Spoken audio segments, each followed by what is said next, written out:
सूबे में बरकरार योगी सरकार का खौफ। यूपी में पहली बार जरायम की दुनिया से खात्मे की तरफ उत्तराधिकार की परंपरा।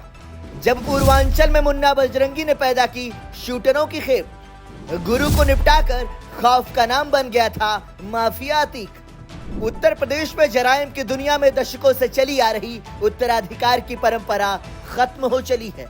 पुलिस कार्रवाइयों में और आपसी गैंगवॉर में मारे गए बड़े माफियाओं की जगह कोई दूसरा लेने को अब तैयार नहीं। एक वक्त था जब किसी माफिया की मौत के बाद उसके साम्राज्य पर दावेदारों की लाइन लग जाया करती थी। जिसका जितना खौफ होता था उसकी दावेदारी उतनी ही मजबूत और पुख्ता होती थी। लेकिन इस वक्त कानून का खौफ अपराधियों पर इतना भारी पड़ गया है कि मारे गए माफियाओं के अपने नाम या दुश्मनों में से कोई उनके साथ अपना नाम भी नहीं जोड़ने को तैयार है। उत्तर प्रदेश में अपराध का नेटवर्क उत्तराधिकार के फॉर्मूले पर आगे बढ़ता रहा है। हालांकि ऐसा पहली बार है जब मुख्तार अंसारी जैसे माफिया की मौत के बाद उसकी आपराधिक विरासत पर कोई दावेदार खड़ा नहीं हुआ है। आपको बता दें कि मुख्तार ने खुद पूर्वांचल के एक बाहुबली की सरपरस्ती में पनपे कुख्यात भाइयों मकनू और साधु सिंह की आपराधिक विरासत को संभालते हुए जरायम की दुनिया में दबदबा बनाया था। 80 के दशक में दोनों भाइयों के नाम का खौफ बनारस, गाजीपुर, मऊ और गोरखपुर सहित पूर्वांचल के बाकी जिलों में ऐसा था कि बिना मांगे रंगदारी उन तक पहुंच जाया करती थी। हालांकि उनके मौत के बाद बाहुबली का हाथ सीधे मुख्तार के सिर पर आ गया और रेलवे के ठेकों को हथियाते हुए उसने दोनों भाइयों के पूरे गिरोह पर कब्जा जमा लिया। लेकिन बांदा जेल में मुख्तार की मौत के बाद उसके गैंग का कोई सदस्य उसका साम्राज्य संभालने के लिए आगे नहीं आया।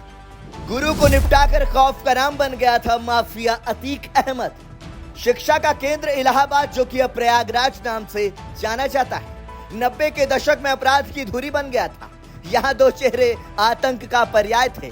पहला शौक इलाहाबादी उर्फ चांद बाबा और दूसरा जवाहर यादव उर्फ जवाहर पंडित। पूरे जिले में दोनों का दबदबा था। खौफ ऐसा कि बिना इन्हें हिस्सा दिए कारोबार करना संभव नहीं था। दोनों की राजनीतिक महत्वाकांक्षाएं भी बड़ी थीं और इन्हें समाजवादी पार्टी का पूरा संरक्षण था। इन्हीं राजनीतिक महत्वाकांक्षाओं में करवरिया बंधुओं ने जवाहर पंडित की हत्या करके उसका पूरा साम्राज्य हथिया लिया। दूसरी ओर चांद बाबा की सरपरस्ती में जरायम की दुनिया में कदम बढ़ा रहे अतीक अहमद की नजर अपने ही गुरु की गद्दी पर गड़ गई। और एक दिन ऐसा आया भी जब अतीक और उसके भाई अशरफ ने AK-47 से चांद बाबा को भून डाला और उनके गद्दी का उत्तराधिकारी बनकर अपराध की दुनिया में उनसे भी बड़ा खौफ बन गया। पूर्वांचल में मुन्ना बजरंगी ने पैदा की शूटरों की खेप। प्रेम प्रकाश सिंह उर्फ मुन्ना बजरंगी जरायम की दुनिया का वो नाम है जो लंबे समय तक आपराधिक सोच रखने वाले युवाओं का आदर्श बना रहा। मुन्ना बजरंगी के नक्शे कदम पर चलकर न जाने कितने युवाओं ने अपराध की दुनिया में कदम रख लिया। लखनऊ में कचहरी परिसर में मारा गया संजीव जीवा, माहेश्वरी हो या सुधाकर पांडे, सबने मुन्ना के अंदाज को अपनाने का भरसक प्रयास किया और अपने अपने समय में उसके लिए काम भी किया।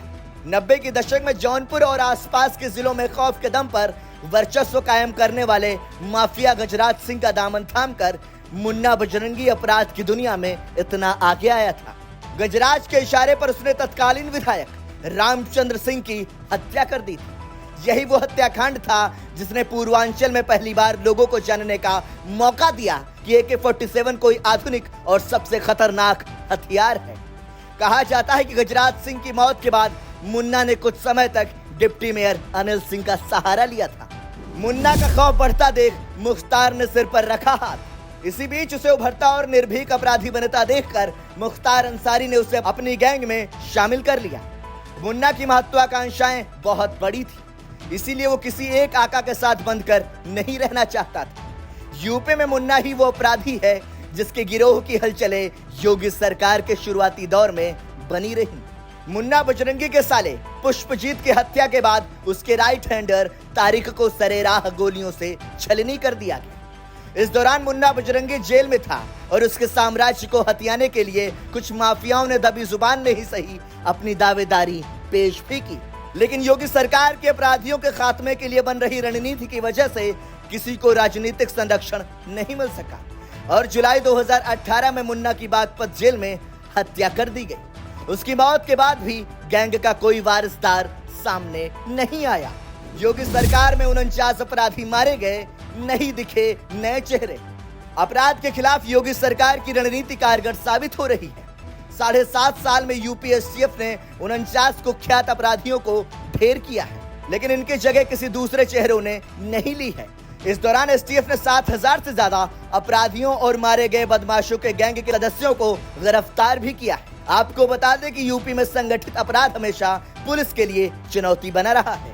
वहीं इस पूरे मामले पर एडीजी एसटीएफ अमिताभ यश ने बताया, मुख्यमंत्री योगी आदित्यनाथ की मंशा के अनुरूप अभियान चलाकर 7.5 वर्षों में 7,015 कुख्यात और इनामी अपराधियों को गिरफ्तार किया गया है। जीरो टॉलरेंस नीति के तहत सजगता और सतर्कता के फलस्वरूप 559 से अधिक आपराधिक घटनाओं को घटित होने से पहले रोकने में कामयाबी मिली है। वहीं उत्तर प्रदेश में माफियाओं के वर्चस्व के खात्मे पर संदेश वाहक के रिपोर्टर सुनील कुमार मिश्रा ने यूपी के पूर्व डीजीपी अरविंद कुमार जैन से बात की। इस बातचीत में उन्होंने कहा, सरकार या पुलिस जब भी सख्त होती है, अपराधी या तो प्रदेश छोड़ देते हैं या अंडरग्राउंड हो जाते हैं। मुख्तार अतीक जैसे माफियाओं की जड़ें बहुत गहरी थीं। इसके गिरोह के सदस्य मौजूदा सरकार के भय से छिपे हुए हैं। वे किसी और सरकार के आने का इंतजार कर रहे हैं, लेकिन हर सरकार को अपराध को इसी नजर से देखते हुए ऐसी ही कार्रवाई करनी चाहिए जिससे समाज भयमुक्त रहे। ब्यूरो रिपोर्ट, संदेश वाहक।